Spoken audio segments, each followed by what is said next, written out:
Welcome to the Ex Terra Podcast.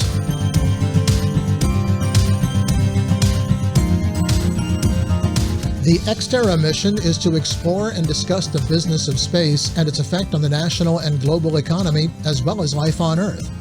How does what happens in space affect your life every day? That's what we're exploring on the Ex Terra website, as well as on this podcast. As we require spacecraft to fly longer missions and missions further into space, the power demands will not be met by solar panels alone. NASA has developed a small 1 kilowatt nuclear reactor that will be used for extended lunar and Mars missions, but NASA's reactor is too big and too bulky for all but the largest satellites or those going long distances to the outer solar system and beyond. So what are small satellite producers and operators to do? Well, the solution may very well be a nuclear battery. And my guest is Morgan Boardman, CEO of Arkenlight, a UK-based developer and manufacturer of micropower sources. Morgan, welcome to the podcast. Hi, Tom. Thank you very much for having us. Glad to be here. It's my pleasure. Tell us, first of all, what a nuclear battery is. Well, that's a really good question. It's sort of a catch-all phrase for any kind of a power generator or power cell, which uses radioisotopes as the fuel source. Now, there's radiovoltaics. Now, radiovoltaics are the ones that we specialize in. They act much like a solar panel, except instead of harvesting photons from the sun, they harvest particles from radioisotope decay. Now, if we go back in time, there was a guy named Henry Moseley back in the early 1900s who came up with the idea of a nuclear battery. And he had proposed that you could use radioisotopes as a power source, as a power cell. In the 1950s, General Electric had taken this forward. I think General Sarnoff had identified that there would be an opportunity to use radioisotopes for consumer purposes. And they started off with a couple of ideas. They had a radio-powered light, which was meant to act as a antibacterial light. It was a light that emitted, light, but it also emitted, radioactive particle decay that would kill bacteria. Quite obviously, that didn't last long for obvious reasons. I think they were using a gamma emitter. I don't think that was very safe. So anyway, that one didn't last long. Then there was sort of like the radium dial watches that we all used to wear. Kind of the same, very similar idea. And then there was also a nuclear powered radio, like a transistor radio. That also didn't last long. However, what did last long, and is still lasting to this very day, was radioisotope powered pacemakers. Now, the first ones were made in the 1950s. They were, they had a long road to go through in terms of regulatory processes. But by the time you get into the 60s, you now have pacemakers that are powered by radioisotopes. And the two radioisotopes that were primary were promethium, and the other one was plutonium. Now, just to give you a point of view, there are still people alive today who are healthy with plutonium-powered pacemakers. And so far as I know, there was never an incident of any kind of radiation poisoning with one of these patients. And in fact, so far as we know, everybody maintained much better health than the rest of the population with a lithium-ion coin cell or pouch battery. Simply because there didn't have to be the invasive surgery to replace the power cell, et cetera, onwards. Now, the reason why these were substituted for lithium, based pouch batteries was cost basis more than anything. And there was some concern about, how if you have, say, 100,000 people in the U.S. with plutonium pacemakers, and let's say 5,000 of them die this year, and let's say 100 of them happen to be in New York City, and they all go off to the crematorium when that thing goes up and all that plutonium aerosolizes, what happens? That's actually not a bad sort of thing to be concerned about, I would say. Right. However, in the meantime, that there were some concerns around it that had to do more with cost, and that's why we went that direction. Now, jumping forward to the current time frame, the reason why we're looking at the reason why we are now looking at commercializing radiovoltaics is because I think for the first time in the history of nuclear batteries, they're at a place where they may be commercially relevant, meaning that the cost can be low enough, safety can be high enough, and the power density is relevant along with a scale cost point that manufacturers will actually want to use. And so that's kind of how we've gotten to where we are now, why we're actually going out to commercialize what we've developed. You've kind of almost answered this question, but what is the typical lifetime of these types of power sources? Well, instead of lifetime, think of half-life, half-lifetime. And so then it really depends on the type of isotope that you place inside of the diamond matrix. Now, what we do is we take a radioisotope, in our case, a beta-emitting isotope, because beta emitters are given safety considerations, are safer. We see the safety case around beta emitting isotopes to be far greater than, say, for example, alpha, gamma, or X-ray emitting isotopes. In any event, if you look at that, then it comes down to how long does is the half-life. So in the case of tritium, the half-life is about 12.3 years, which means that after 12.3 years, whatever you start with, if you start with, say, 1 microwatt of power, and power is relative to the amount of isotope in the material, right, in the power cell. So if you start off with, say, 10 gigabecquerels of specific activity of tritium in a very small form factor and 1 microwatt, at the end of 12.3 years, that would be about half of that power. So it would be about 500 nanowatts, right? So, what we look to do is to double the cells so that we can guarantee that they will provide 1 microwatt all the way through a 12.3 year cycle. If you wanted to go for longer, it would be multiples of that 12.3 years. In the case of carbon-14, you don't have to worry about doubling because the half-life is over 5,000 years. So when it's over 5,000 years, it's far longer than a human timescale. I mean, I don't know if the builders of the pyramids thought about what they would look like in 5,000 years, but we can see them. And of course, I think the electronics components and the metallization and the packaging would have broken down long before we get to the end of 5,000 years, but still. So that's kind of a range. There's some places in between, for example, other isotopes which are more suited to, say, high reliability over long periods of time within a human time scale, that is up to, say, like 100 years. But it depends on the flavor, I guess. Morgan, tell us a little bit about your background and the team you're working with. Sure. Okay. Won't spend a lot of time on my background, focus more on the team, but just to give you a brief summary, I'm a deep generalist. I've worked in a lot of different, segments of industry. My first training actually was in social work. That's what I went to university to study, but I burned out before I completed it while I was doing my internship and realized I didn't want to be a social worker. And so in a completely asymmetrical move, trained as a private investigator. And that was my career for the first 8 years, was I worked as a private detective. And, now going forward, I then moved into working in the film industry. I worked as a creative producer, a line producer. I've worked as a consultant into businesses that were challenged propositions, noted for getting, if it's in the red now, I can get you in the black within about 6 months. That was my tagline when I was doing that kind of work. And I've continued to do security work. Here in the UK, I have a security company. We do high-level consulting. And separate to that, for the last 15 years, in parallel, I have been working for high technology companies. One was an applied physics developer in Northern Virginia for about 10 years. And just about 8 years ago, I moved here to the UK because of that company I told you about, the Intelligence Resources Group. But while I made that move, I also met Professor Tom Scott at the University of Bristol, because part of my work is where there's an overlap between technology and consulting on security for stakeholders. So when I met Professor Scott, we had a great conversation about radiovoltaics. We had a great conversation about material sciences, particle physics.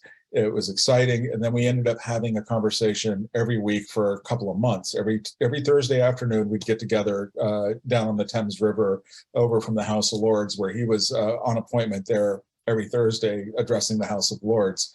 And when he was done with his, address, he would come across the river, and we'd have tea and have very exciting conversations. And as a result, Professor Scott appointed me to the Industrial Advisory Board in the Aspire Diamond Group, which is the diamond group in the School of Physics at the University of Bristol that specializes in ultra-hard materials, nuclear sciences, low-power electronics.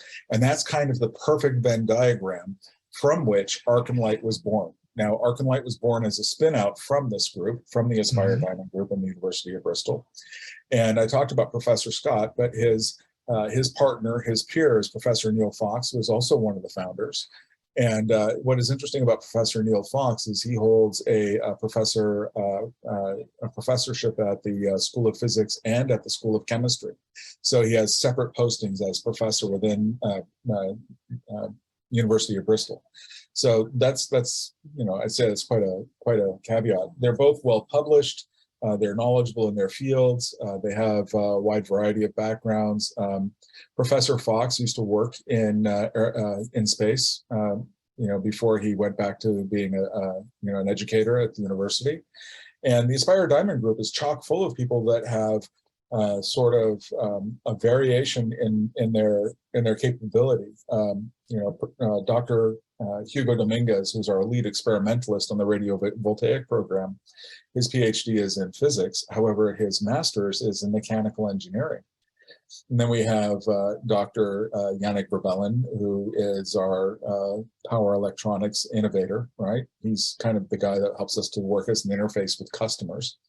And he's got a PhD in electrical engineering. And Tom Scott, his first degree, I think, was in geology or geophysics. And, now he is a professor at the School of Physics and, teaches material sciences and specifically around ultra-hard materials. This is one of his favorites, but he is also a noted authority on all matters nuclear and is often, sort of speaking to government. So we've got a lot of very talented, well-credentialed, well-seasoned people on board our team. And that's just a small, sort of sampling. There's other people, for example, Robbie McKenzie is a newly minted PhD who's our experimentalist driving the gamma voltaic program, but he's highly talented and the papers he's been publishing show a lot of promise. We're quite lucky to have him because I look forward to his future progression in his career with keen interest. I'm sure he's going to be quite an exciting person to watch, and we're happy to have him as well. And then there's also Tom Wallace-Smith, Chris Hudson, any number. I mean, we have a whole baseball card roster or baseball team roster of all-stars. Now, these kinds your power cells are very long-lived, but the power that's generated is really very small. And you kept talking about micro and like very, very small amounts of power. So what types of applications are best for this power source? Well, that's a really good question. So just to be clear, when we talk about our power cells, our first one that we're working on now, our first product is, of course, a Micropower generator, and that is very low power. And that would be perfect, say, for permanently powered RFID tags so that satellites at the end of life, when they power down, can still be interrogated by somebody else and return a registration, who owns me, et cetera, et cetera. So, if you're thinking about low Earth or high Earth orbit salvage efforts, this would be a way for the salvager to identify who the stakeholder that owned it previously was. Or if you're looking to navigate through the space trash that we have on multiple layers around the planet now, you could actually use this to kind of interrogate all of the trash on your route and figure out what it is, where it's at, and, et cetera.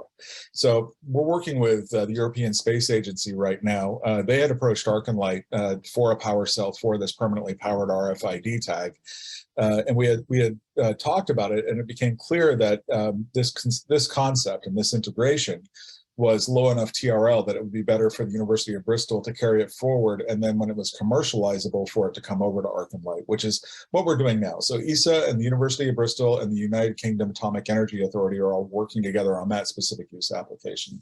Other use applications will come later. Now, for example, I do talk about micropower, but when we talk about diamond material, gamma voltaics, they're modest in their provision. But see, that depends on surface area. So if you're in space, space is a hazardous environment. There's a lot of ambient activity that changes in levels all the time, depending on how much solar wind there is in the area, what the conditions are on the sun itself in terms of solar weather. These are all different conditions that play into that. But if you're in space and you have a, say, thermoelectric converter or a thermoelectric generator, which is kind of like what an RTG is, right? So if you have layers that are laminated of thin film diamond made with carbon-14, this gamma voltaic, and a thermoelectric converter, which is what we're working on, and you laminate those, you can actually build out something that has smaller mass than an RTG, the same power provision for about 1/10 of the cost. So if you imagine one of these massive, 1.5 meter long by 0.5 meter in diameter RTGs that are meant for deep space missions that are extraordinarily heavy, we could potentially build out something that would be maybe 2/3 of the mass for 1/10 of the cost. And if one of those costs $800 million from Idaho National Labs, if we could do that for 80 million, I'm sure people would be quite pleased. On a much smaller scale, if you're talking about something, we are looking to do a product that will have 1 kilowatt. That'll be a much smaller form factor that would be much more useful for smaller satellites that are going to be further out in space, or the ones that will be positioned on the dark side, stationary position on the dark side of the planet. And when it comes to, mining or colonization or any other mission where humans are going to be in space, it may be low power, but if we can generate, if diamond material can be fabricated in space and you're not having to lift these things on a platform, right?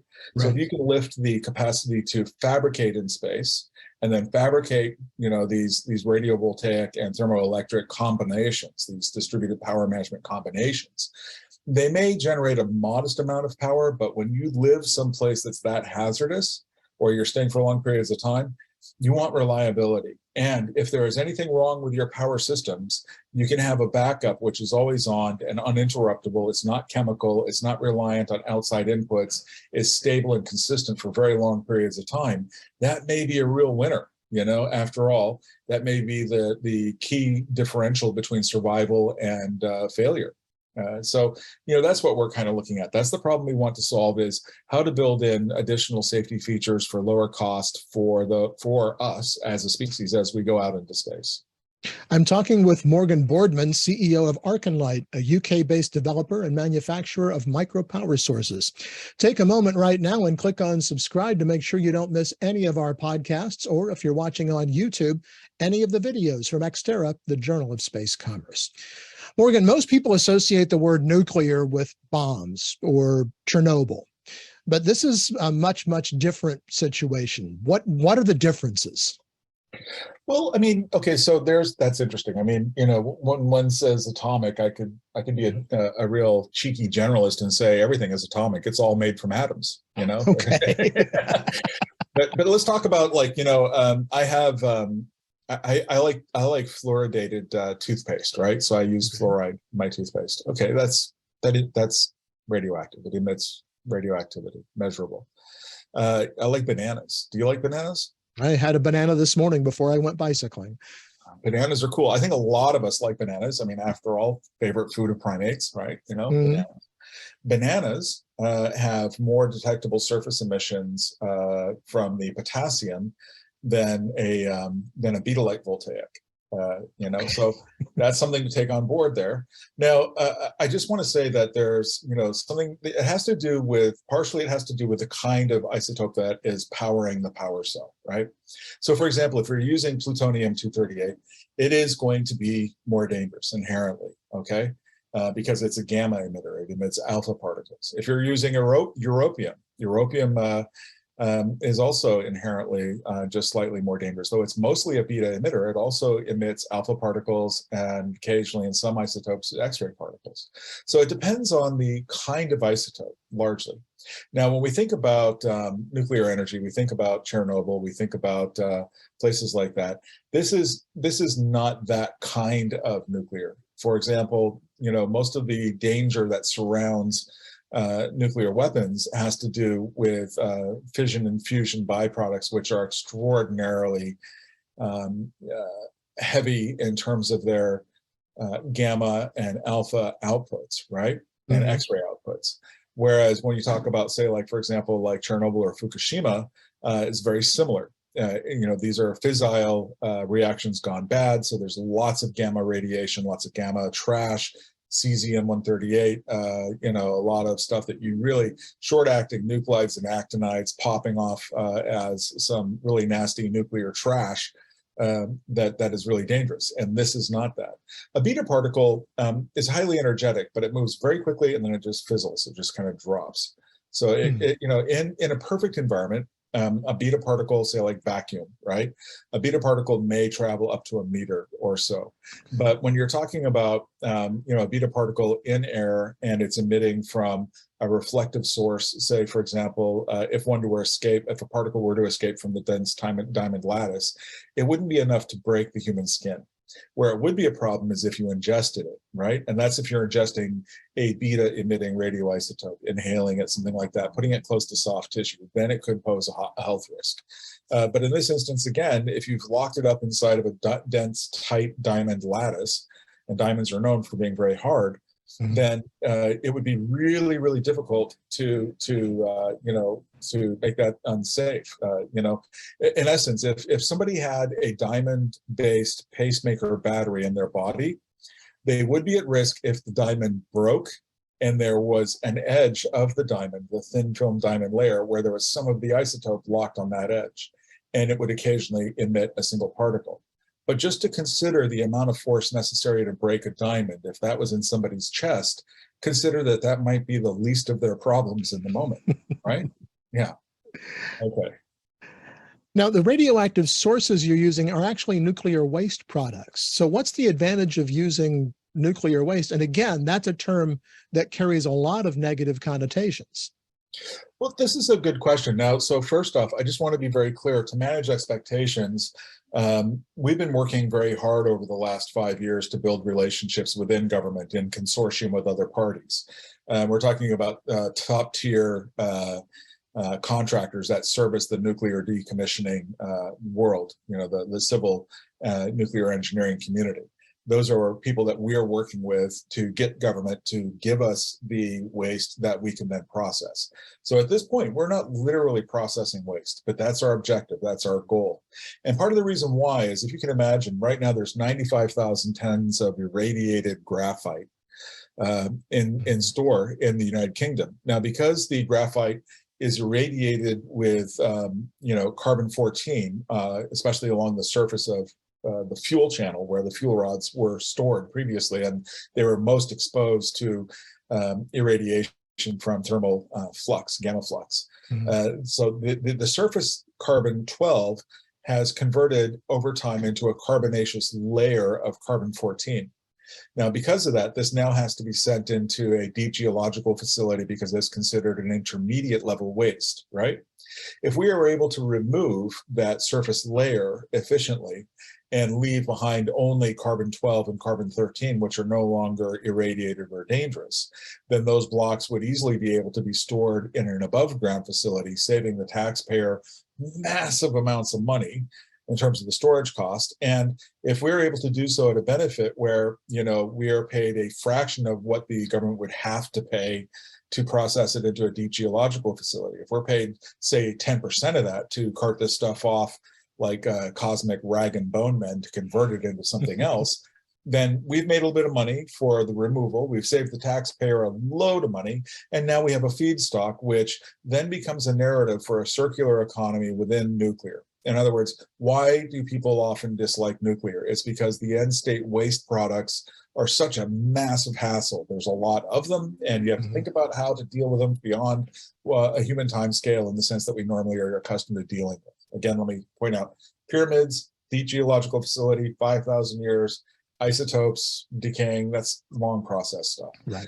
Tritium, on the other hand, is interesting because it is both a byproduct and a waste product, but it is also manufactured because there's applications for it, especially now that fusion is such a high point of development throughout much of the globe. A lot of people are developing fusion. So in that instance, our narrative is we want to, if people are going to continue to do something and it has a dangerous end product, we want to serve the planet at large by providing an opportunity to process that point which is dangerous into something that is less dangerous and in fact useful, thus demonstrating the potential for, at least in one strand, a circular economy in the nuclear process. Because right now it's not. It may be sustainable, but it's not circular. So let's talk about a couple of specific things here. What is Betalight?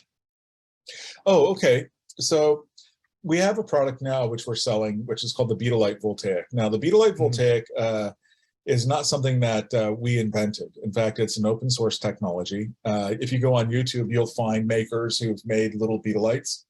And in essence, what it does is it takes a gaseous tritium light source, which is a little vial coated on the inside layer with a scintillator and filled with gaseous tritium. The gaseous tritium emits beta particles, which interacts with the scintillator, causing a little bit of glow to come out. Now, depending on the kind of scintillator, you may get a red color, a green color, blue color, yellow color. Such as it is, the best one for us at this time is the green color. So what we do is we take a row of these little tiny vials, we sandwich them between two photovoltaic cells. We have a proprietary energy harvesting module, which we attach to that. We then wire the whole thing together with a junction as an output, so it comes out in series, right? The two PV cells, and that creates a modest amount of current. And the one that we're producing right now, the Betalight Voltaic, it doesn't have anything to do with diamond. It's just little vials of tritium. There are already something that you can easily import or export across borders. There's already governance in place for that. The regulatory processes are already well covered for that. So it's something that we can actually use as a calling card and an interstitial technology to open the route for our other items later. And that's what a Betalight Voltaic is. The good news here is that our competitors, our honorable competitors at City Labs, Widetronics, Betabat, they've developed, power cells which use tritium also. And there's, so far as I know, and I could be wrong, but so far as I know, their power cells are hovering around 1 microwatt in power provision. And I think they cost around $2,000 to $5,000 depending on the maker. However, ours are 5 microwatts, so it's quintupling that power density, and we're able to sell them for the same price and relative to the same form factor. So, we are quite pleased with that as a result. Now, again, as I said, it's an open source technology, so this is more of an interstitial technology that we've put out for the community to get more accustomed to the idea of a nuclear battery and to play with them. And it's for makers, universities, laboratories, integrators. Some of the customers we're working with want to buy our power cells later, and they want something that has a similar power provision to work with now. That's the purpose of that. Yeah. So what other products do you have on the market? Well, okay, so that's a good question. The other thing that we have available for people to buy right now is what's called a sensor pod, and this is our integration. So we can integrate a Betalight Voltaic with a sensor pod. One kind of sensor pod we have is environmentally hardened for extreme environments, and we've been calling it a dragon's egg. You may have seen photos where we've dropped dragon's eggs. They weren't powered by a Betalight at that time. They were powered by something else, but they were dropped onto the side of a volcano where they collected data that other sensors put into that environment were destroyed pretty quickly because the difficulty of the environment.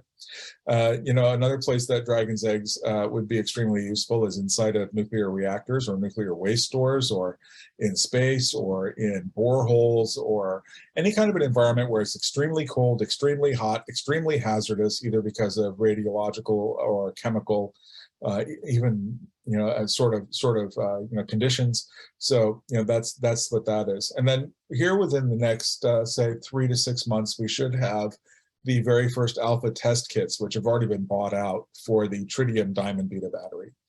And following on to that, we should be probably another about 18 months to 2 years from the diamond gamma voltaic being ready for beta testing. We've already sent some gamma voltaics out to customers to play with. They've had them, they've given us feedback. Robbie is, like I said, the experimentalist on that program. He's carrying it forward now through the university. They've recently gotten funding, and that product will come out probably in about 2 years also. Morgan, we're just about out of time here, but I want you to take a moment and look out, if you will, over the next 10 to 15 years, thinking about space commerce, and tell me what you see. Yeah, sure. Well, it really is about, I think in an optimum sense, I think in an optimum environment, we would see more funding for the interstitial pieces of technology that, when integrated, would allow rapid expansion and deployment of humans into space. Now, what I'd really like to see is more of an effort for space salvage and space mining and space manufacture. I can't say who, but we're working with some space manufacturers to build these batteries in space. I think that there's lots of new ideas that are constantly being uncovered, through investigation and exploration. But I'd like to see more, more like the International Space Station, more human efforts, but more commercial ones, not necessarily scientific, but actual commercial efforts in space for manufacture, for salvage, and hopefully even positioning onto the moon for mining. When it comes to Mars, I'm an optimist. I would love to see us on Mars or Europa or Io. I think those would be exciting places for us to go. They are technically non-trivial in terms of their challenge. I'm sure we will get there. I don't know if we'll get there in the next 20 to 25 years. But separate to that, I'm also a huge fan of the NASA 100-year Starship program. So, that conference that occurred, people that presented there, be it Jack Sarfati or, Woodward or Rollins. All these guys, they all presented really interesting ideas. So hopefully commerce will also go to look at extra solar system missions. Morgan Boardman is CEO of Arkenlight, a UK-based developer and manufacturer of micropower sources. Morgan, thank you very much. It's been a very interesting conversation. Thank you for your time today, Tom. Appreciate it. That is going to do it for this edition of the Ex Terra Podcast. You can subscribe to the audio version of the podcast on Spotify, Apple Podcasts, and many other popular podcasting platforms. Be sure to click on subscribe so you don't miss an episode of the podcast or get any of our videos. You can also get daily space commerce news at xterrajsc.com. And one thing more, be sure to connect with us on LinkedIn and follow us on Twitter at xterrajsc. Until next time, I'm Tom Patton. Thanks for joining us.